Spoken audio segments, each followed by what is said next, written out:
Gaza മുനമ്പിൽ നിന്ന് 3 ബന്ദികളുടെ മൃതദേഹങ്ങൾ കണ്ടെടുത്തതായി IDF അറിയിച്ചു. ഓഫ്ര കെയ്യാർ, ജോനാഥൻ സമറാനോ, ഷേ ലെവിൻസൺ എന്നിവരുടെ മൃതദേഹങ്ങളാണ് സൈന്യം കണ്ടെടുത്തത്.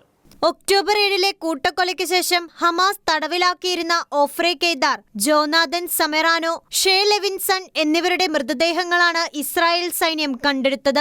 ഗാസ മുനമ്പിൽ ഇസ്രായേൽ സൈന്യവും ഷിൻബെറ്റും സംയുക്തമായി നടത്തിയ ഓപ്പറേഷനിലാണ് മൃതദേഹങ്ങൾ കണ്ടെടുത്തതെന്ന് IDF അറിയിച്ചു. ഗാസ ഡിവിഷനാണ് മൃതദേഹങ്ങൾ വീണ്ടെടുക്കാനുള്ള നടപടികൾ ആരംഭിച്ചത്.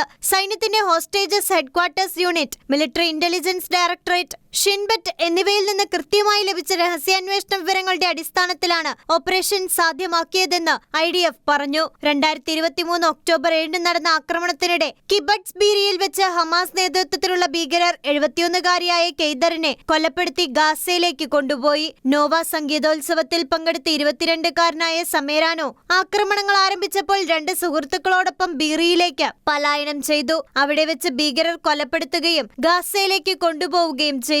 IDFന്റെ ആർമൻ കോപ്സിന്റെ 77ാമത് ബറ്റാലിയനിലെ ടാങ്ക് കമാൻഡറായ 19-കാരനായ ഷേ ലെവിൻസൺ ഒക്ടോബർ 7 രാവിലെ ഹമാസ് ഭീകരരുമായി പോരാടുന്നതിനിടെ കൊല്ലപ്പെടുകയായിരുന്നു.